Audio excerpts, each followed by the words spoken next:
Привіт, I'm Chuck Olinik, a Ukrainian-American, baptized with the name Yaroslav, which makes it real convenient because that's my name in the Society for Creative Anachronism, where I'm known as Yaroslav the Persistent, or Yari.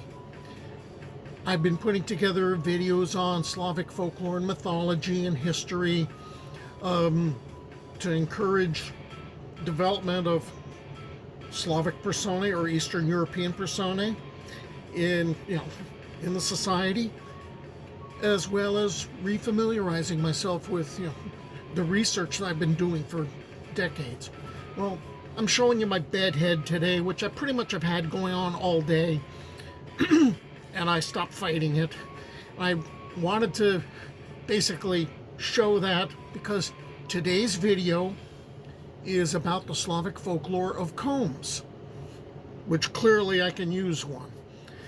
There are different attributes that are associated with the comb. Interestingly, the comb is also connected to a lot of mythological creatures. The Bognikian, there's mermaids and there's female water spirits, and they're usually combing their long hair in some story. A comb was traditionally regarded by Slavs as an object which could ward off evil influences and bad luck, as well as being a female symbol and an erotic symbol. It's believed that when you comb your hair with a comb made of natural materials such as wood or horn, you can transform not only your physical body, but also cleanse your energy and change your state of mind. On a personal note, I had a comb, I had a comb that was made of buffalo horn, and I discovered the same thing that happens when you have eating utensils made of buffalo horn when you want to look all period. They look just like the plastic utensils. All right, so there's money that you might want to save. Okay, a woman's hair contained power to protect her family. So a woman could create a protective circle around her husband with her long hair, protecting him from any trouble, which is why long hair was so valued, and a braid was considered an ideal of beauty. Okay, that would support the tradition of a man combing his wife's hair. It provided protection from his wife, and it strengthened the family. So there was a proverb that kind of goes with this, and I'm into collecting Eastern European and Slavic proverbs. A comb in men's hands, harmony and love in the family. Which sounds pretty sexist, but then think of the time. Combs were also deeply personal objects. Everything about the user of the comb is written down on the comb. So every family member should have his own comb.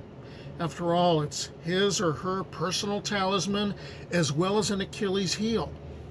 In places as far apart as Bulgaria and Belarus, the girl hid her comb from strangers, since it could be used to hex the owner. Thus, after combing, a Bulgarian girl would immediately wrap the comb in a towel and put it in a secret place. In Belarus, people were not allowed to leave the comb in an open place, believing that this could cause trouble. Immediately after combing, it must be placed in a predetermined spot. As to using the comb for protection, all types of Slavs used the comb as a talisman against evil spirits, curses, diseases, wild animals, like anything bad that's out there that's going to try to hurt you. The Serbs protected newborns from Veshtica, or witch, and other demons with one or two combs put on both sides of a child's head while they were sleeping. Therefore, Veshtica would, when trying to get to the child, would prick herself if she tried to approach the baby. The Eastern Slavs used to put a comb or a spindle in a cradle so that a baby would sleep peacefully. Then there's the divination and fertility aspects to the comb. In girls' divination and in love magic, the comb symbolized a girl or maybe an attribute of a groom. In Russia, the girls hung a comb outside the window and chanted, "My betrothed, come and comb your hair." In Poland, on Kupala night, that's going to be kind of important in a little bit, the girls made a comb and combed men's hair with it to bewitch them, which echoes a rusalka, which I'm going to talk about in just a little bit. In eastern Serbia, around a new year, girls would put fragments of a comb, a piece of coal, soot, a mirror, etc., under the shards. Whoever pulls out a comb fragment will get a groom with teeth. I guess that was supposed to weed out the old vultures. As to producing fertility of crops, you might put in fragments of combs in a bag with seeds, and however many teeth were on the fragments of combs, that tends to give you more crops. As to animals, you're combing the animals before selling them, which clearly makes them look better, so they're probably worth buying, at a higher price, and chanting, "How many teeth, so many buyers." Or you're putting fragments of combs in a bag with wool, where you've been combing the sheep, and you put that in the sheepfold, and that was supposed to increase the size of your flock.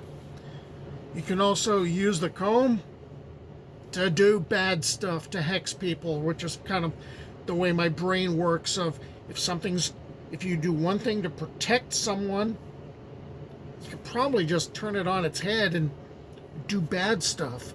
So the Serbs would put two combs on both sides of a road on a wedding day, because they really want to mess with this young couple that's getting married. And when the young couple passes, the people that hid the combs there connect them and hide the combs, and after that the couple is basically going to be in for a lifetime of arguments.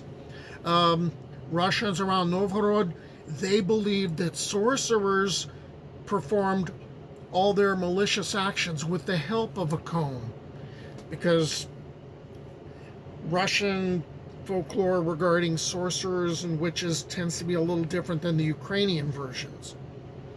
Okay. Now we get to the supernatural spirits.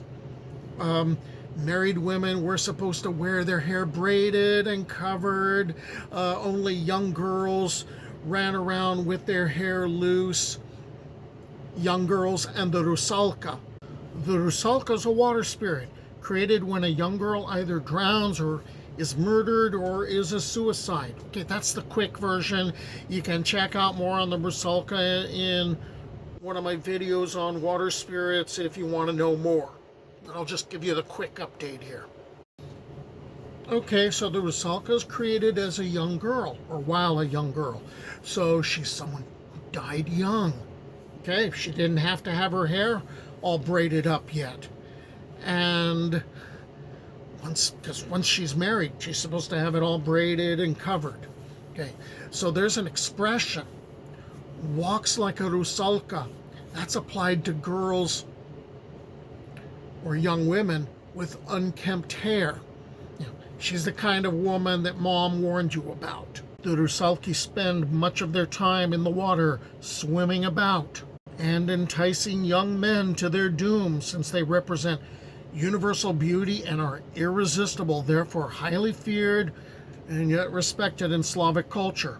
At the start of summer, Rusalnaya week, in early June, they were believed to be at their most dangerous time, leaving their watery depths to stay in the branches of a willow or a birch tree which overhangs the water. And on moonlit nights, they'd hold games and they danced in the clearings as a demon accompanied them on a flute or pipes. They'd be holding orgies. Their presence ended up leaving thicker grass or barley, and they sang and they made coronets of flowers, which is why, if you want to kind of stay on their good side, modest gifts such as wreaths of flowers were brought to riversides to appease the rusalki. Okay, so these are water spirits. That pretty much implies they need to be by the water. How can they stay out of the water for long periods of time? Isn't there some sort of Aquaman thing about being away from the water for too long? No. An important attribute of these water maidens is the comb. And the comb could be made out of a bunch of different materials. It could be golden, it could be silver, it could be wooden, could be made of horn, which will look like plastic. But often it's made from fish skeletons. That seems to be the most common material in the folklore. And with these magic combs, they were able to produce water at any time so they could survive with safety for long periods of time on dry land. Those combs also help to explain why there would be thicker grass and thicker barley growing. Just don't ever try to take Rusalka's comb. There's great danger in that. And remember, you need to hide your own comb to protect yourself. Until the next time, do побачення.